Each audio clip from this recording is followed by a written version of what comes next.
औज़ुबिल्लाहि मिनश्शैतानिर्रजीम बिस्मिल्लाहिर्रहमानिर्रहीम अल्हम्दुलिल्लाह। दोस्तों जी त ख़ैरनि जी रमज़ान शरीफ़ गुज़री वियो। अल्हम्दुलिल्लाह अॼु जेको आहे ईद जो ॿियो ॾींहुं आहे। अल्हम्दुलिल्लाह तव्हांजी ईद ख़ैर सां गुज़री हूंदी। ऐं तव्हांखे ॿुधाईंदो हलां त का बि मुसीबत वग़ैरह जेका बि आहे कंहिंखां पुछी नथी अचे। जीअं कल्ह वाक़ियो थियो, ॾाढो इंतिहाई ॾुख थियो। असांजो दोस्त ग़ुलाम अहमद लुंड साहिबु असांजो प्यारो दोस्त आहे, ग़ुलाम अली, ऐं असांजा तमामु अज़ीज़ दोस्त आहिनि। चाचे मीर मोहम्मद लुंड थियो, सदारती अवार्ड याफ़्ता फ़नकार उनजा पुट आहिनि। उनजे हिकिड़े नौजवान पुट नंढड़े ज़िद तां अला ॼाणे वला आलम रमज़ान ईद जो भलारो ॾींहुं हो। असांखे दिली अफ़सोस थियो, ॾुख थियो, ॾाढो ॾुख थियो। हुन जेको सो आहे उते जनाज़े में नमाज़ में ख़बर पई त कंहिं बकरार सां को हुनजी मुमारी थी। हुन सां हुनजे वालिद साहिबु हुनखे चयो, ऐं लाज़मी ॻाल्हि आहे, पीउ आहे, पीउ जी शफ़क़त आहे त पंहिंजे औलाद खे चवंदो त मुंहिंजो पुटु जेको सो माना को अहिड़ो कमु न करे, न को दांह खणी अचे। हुनखे चई, उन तां नाराज़ थी हुन पंहिंजी ज़िंदगी जो ॾींहुं उजाए छॾियो। ॾाढो ॾुख थियो।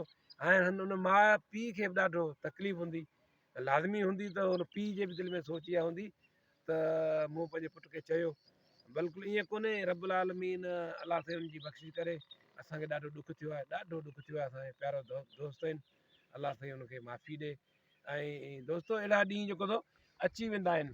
ऐं अलॻि मुंहिंजो चवण जो मक़सदु रुॻो इहो हो त पाण हिते रमज़ान जो महीनो गुज़ारियोसीं। हाणे जेको सो आहे रमज़ान शरीफ़ गुज़री वियो, ईद बि गुज़री वई। ऐं मुंहिंजो मक़सदु चवण जो इहो आहे त वरी बि पाण ज़िंदगी जी बेबका बेभरोसी आहे, ऐं पाण जी कोशिशि इहा हुजे त पाड़े ओड़े पाड़े में उनजो ख़्यालु करियूं ऐं कंहिंजी जेको सो हेल्प करियूं जेतिरो पाण थी सघे। ऐं अल्हम्दुलिल्लाह मूं जेके पोस्ट रखी, मुंहिंजी इहा कोशिशि हुई त आउं वधि में वधि इहो ई ॻाल्हि रखां त कंहिं रमज़ान जो भलारे महीने में कंहिं बेवा माई या कंहिंजी मदद थिए, कंहिं मिसकिन जी माली मदद थिए, थोरी या घणी। मूंखे त दोस्तनि चंद सलाह ॾिनी त पाड़े जे हिसाब सां असां हिकिड़ी सिस्टम ठाहियो आहे त पाड़े में जेतिरा असां माण्हू आहिनि सुठा सुठा मेन जाम असांजा आहिनि, माइट आहिनि, बिरादरी जा माण्हू आहिनि। उन्हनि कोशिशि कई त पाण अहिड़ो हिकिड़ो कमेटी ठाही, थोरा थोरा हुन ते पैसा वधीक न, मिसाल ग़रीब A B C T कैटेगरियूं जेके आहिनि 10 खां 20 रुपया पाण रोज़ानी जे हिसाब सां रखूं या महीने महीने ते रखी। अहिड़ा जेके ग़रीब आहिनि उनखे पाण ॿियो न त जेका बेवा हुजे उनखे 10 किलो पाण अटो वठी ॾियूं, को सामान वठी ॾियूं राशन जो।